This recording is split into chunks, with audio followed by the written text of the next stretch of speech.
and you get a ring, and you get a ring, and no Sauron, no ring for you. Bad Sauron. Hello, interwebs. I am here to review the season finale of The Lord of the Rings, The Rings of Power, this episode titled Alloyed. And getting into it, I have to say, this was a really interesting finale for me to watch because I think, as I sat watching it, it really encapsulated my entire feelings on this season as a whole. And as such, this review is actually going to be partially my review of the finale, but then also kind of towards the end, I'll get into my generalized thoughts on the season. Because what this episode was very messy. There are a lot of indications in the writing of this episode that stem from what seems to me be the fact that this show is clearly being written by first-time showrunners, like kind of mistakes or roughness in the storyline or choices in the story or how to pay off certain story events that I think sort of read as like first-time writers like, yeah, we're going to be a twisty and so smart and subvert expectations without actually doing the follow-through on really satisfactorily finishing off and tying off storylines and having built to these payoffs in the storyline in a really fulfilling way. And you can clearly see all of that. And there's a lot to critique this episode for.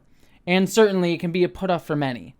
And yet, at the same time, there is this earnestness to it that also stems from the fact that these are first-time writers, but also I think stems from the fact that this show, to me, while it did not capture the level of writing of Tolkien, captured the spirit of what I want a Lord of the Rings show to be in a way that I was really hopeful to see it and was glad that it found.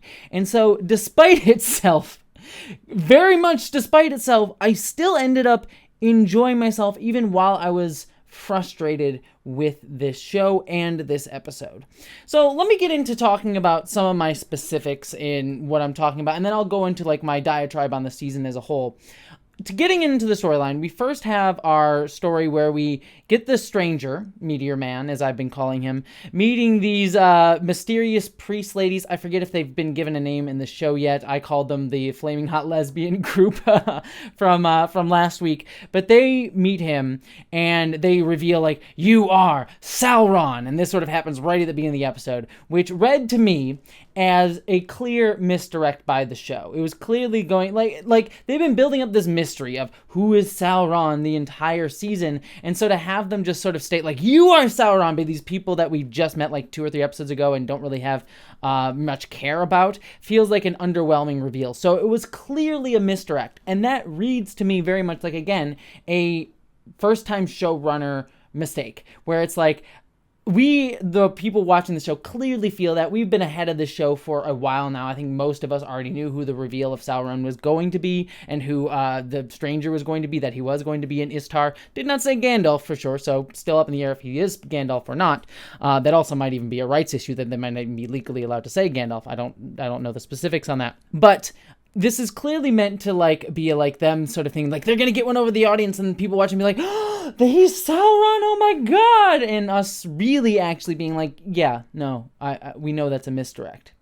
So that's what I'm getting at, where I'm seeing, like, I'm clearly seeing these first-time writer mistakes, because the show was written by first-time showrunners. And then as the story went along, we have our kind of hit all the predictable beats. The Harfoots show up, they fight the Ishtar, or they fight these, I'm just going to call them the lesbian group. I don't know why that's where I'm hinging it on. And they sort of give this reveal to the stranger that he's, Sauron, but they also talk about Rhûn, which is this area just east of Mordor, if you look at the maps of Middle Earth. And so there's sort of these revelations and getting us to this sort of big character reveal. The Harfoots fight the lesbian group, and then they sort of inspire the stranger to be to save them, and he realizes that he is actually good, not evil. And then that's sort of affirmed by the fact that the lesbian group decides, like, oh no, he's actually an Ishtar. Oh, shocker of shocks, he's actually the good guy. And all of that felt predictable. There were moments that I liked in it and a lot more that I didn't like in it. I think, number one, Sadak getting stabbed and dying did not read at all to me. Like, number one, I don't really care about Sadak. He's been kind of well, let's just be frank, an asshole this entire season. So the fact that he has this like very heartwarming ending, I didn't really care, didn't really feel it. And even the acting just felt weird. Like, I don't know, not that I need everyone to be like, oh God, I'm dying every time that they die, but he just sort of like looked like he was fine. He was just like, I'm just gonna chill. I'm gonna just chill here and die, I'll be fine. So it was like, yeah, they didn't really sell it to me, that was his death. And I guess they were going for like a beautiful moment, but it didn't really work.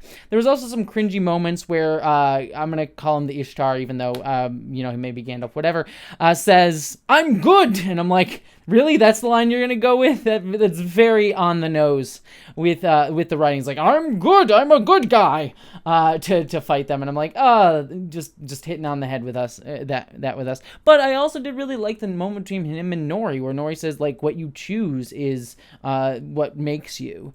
Like, that worked. And that kind of built off of the relationship that we've seen between the two characters and some of the storylines that they've been building this entire season. So, like, that moment read, even though it was immediately followed up by that cringy moment. And then we got to the end of this storyline where we have Nori kind of being pushed to go off with the Ishtar and sort of going to explore Rune and kind of their own little mini fellowship. And actually this really kind of worked for me, because while the Harfoot storyline as like a community has not worked for me, they've been very bloodlusty, I have liked the familial dynamic between Nori, Poppy, and her parents and stuff. Like that actually kind of worked when we got to see that, like that small family unit within the Harfoots. So them saying goodbye and having a moment where like, go off, you're part of something bigger now. That fits the like Lord of the Rings as in general, in terms of like the place the hobbits have in Lord of the Rings type stories, and Nori sort of fulfilling the Bilbo or Frodo role, and then just them getting to have this like heartwarming goodbye and leaving the home. It's a theme that runs throughout all Lord of the Rings. Surprised that Poppy didn't go with her, and I wonder if they'll have her come like be following behind them in episode 1 of next season, because Poppy does seem to fill like the Samwise role, and so the Samwise Gamgee role. So I think that might ultimately be where they go with her, but we'll see. Moving into the storyline with the elves. This one, again, still had issues for me, but worked a hell of a lot better, especially coming off of the eventual reveal of Halbrand being Sauron, which I actually really, really loved.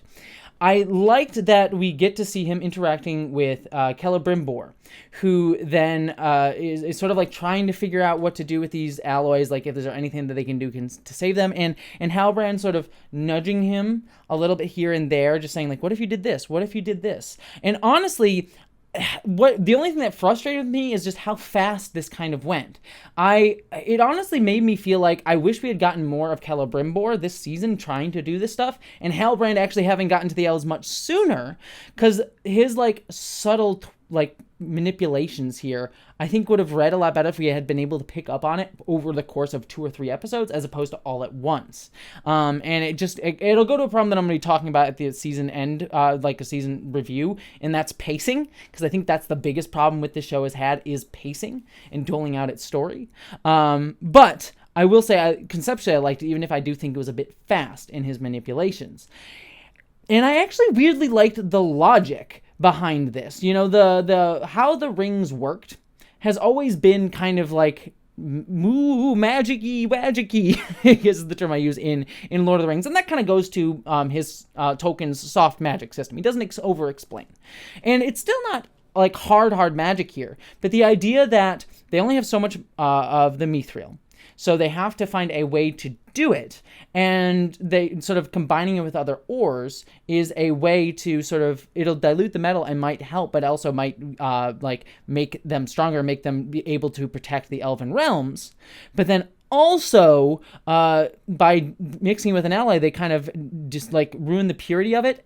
And that's sort of a manipulation by Sauron to make that choice, that Sauron tricks them into manipulating the purity, the goodness of this mithril, or whatever you want to say about it. And so I like this this idea of him seeding the idea of corruption into the very basis of how these rings were made. Like that's just a very symbolic concept, by like making alloying these metals symbolizes his corruption based at the very core of what these things are. Loved that.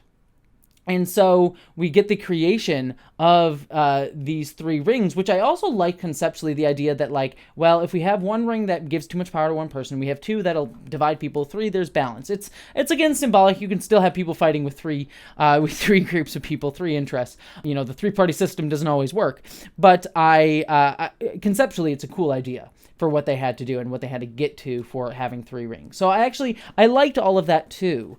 And this all leads to our final reveal of Halbrand as Sauron. And again, I think all of us expected this to be the reveal. Like, all of us have known for weeks it's Halbrand. We've kind of hinted at it. We've gotten little pieces that showcase that it was him.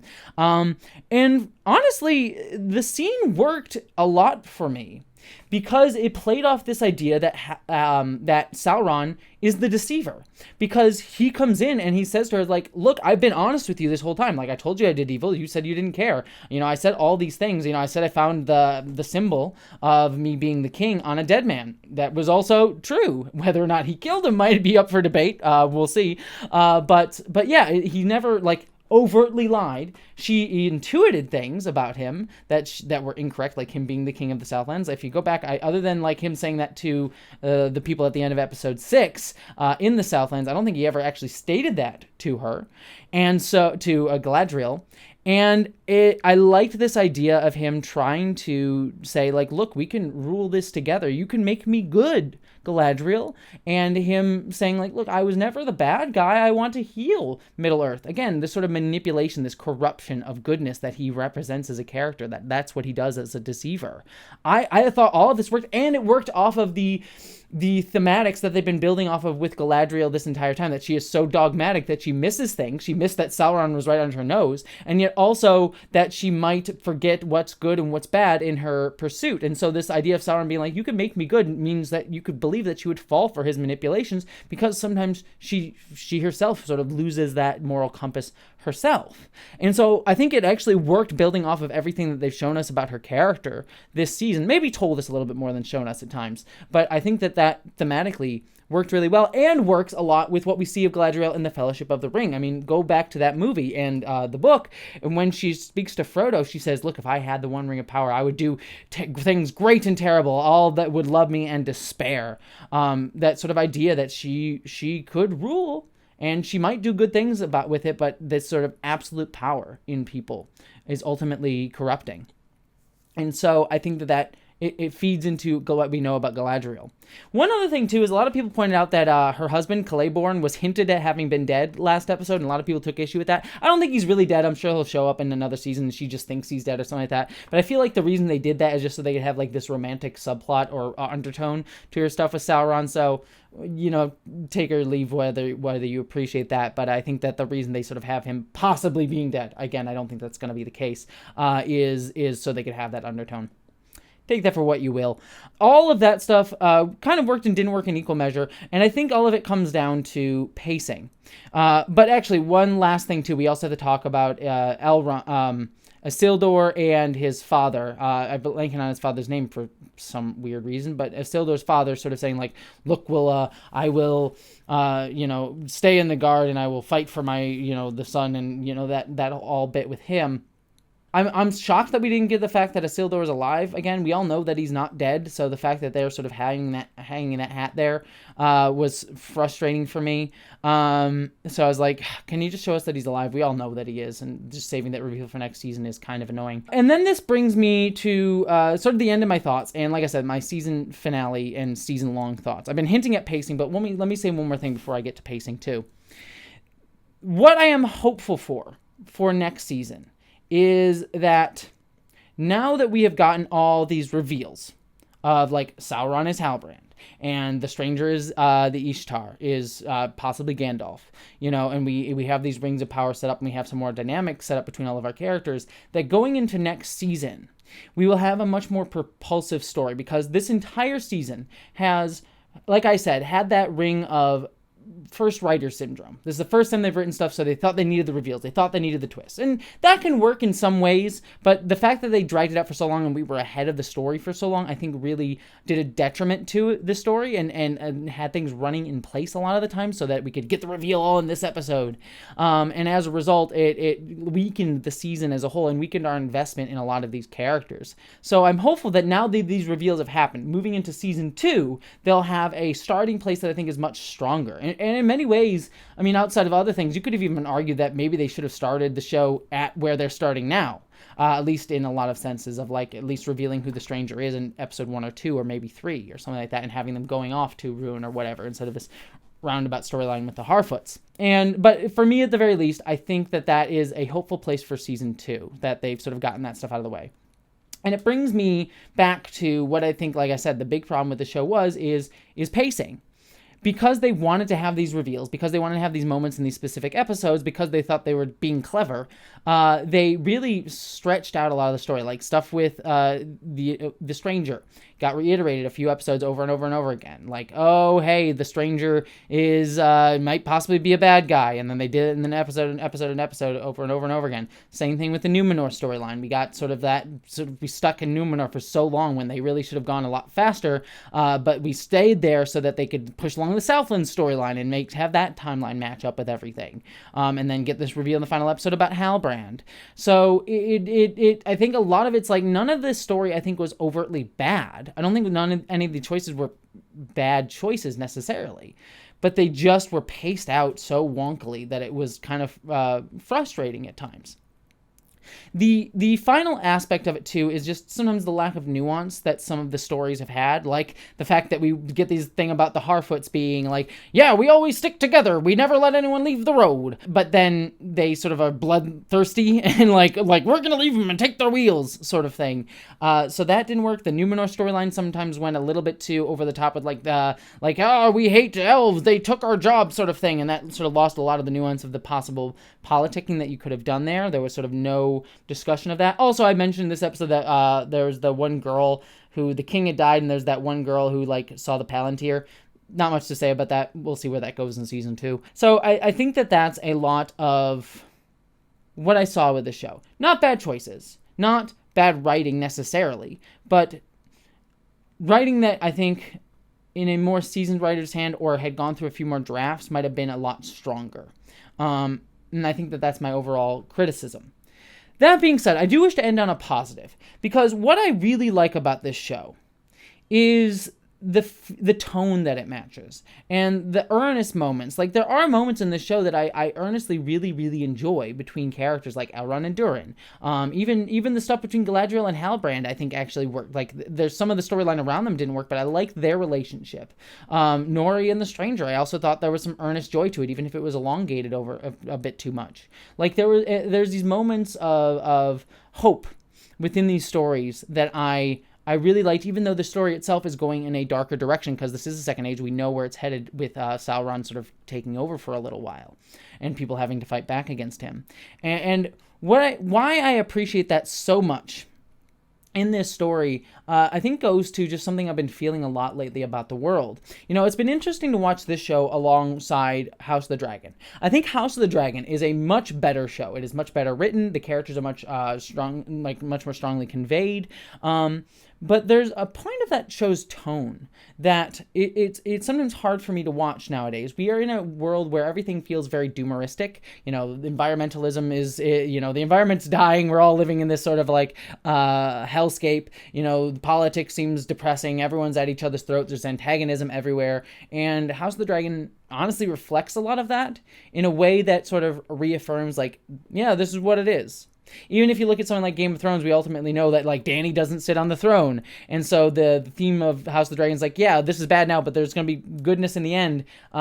Still doesn't ring true, because we know that the system, the wheel that Dany always wanted to break, didn't really get broken by the end of the show. We could argue about it, Bran is a better leader than others for sure, but yeah, no, it was a show that still ultimately reaffirmed that sort of monarchy system and sort of that sense of the system status quo keeps going. And today, that sort of story when I was younger, like when Game of Thrones was on, I think would have resonated with me a little bit more, considering that like I was okay with reading those types of stories, and I still don't hate them. I still read those types of things too.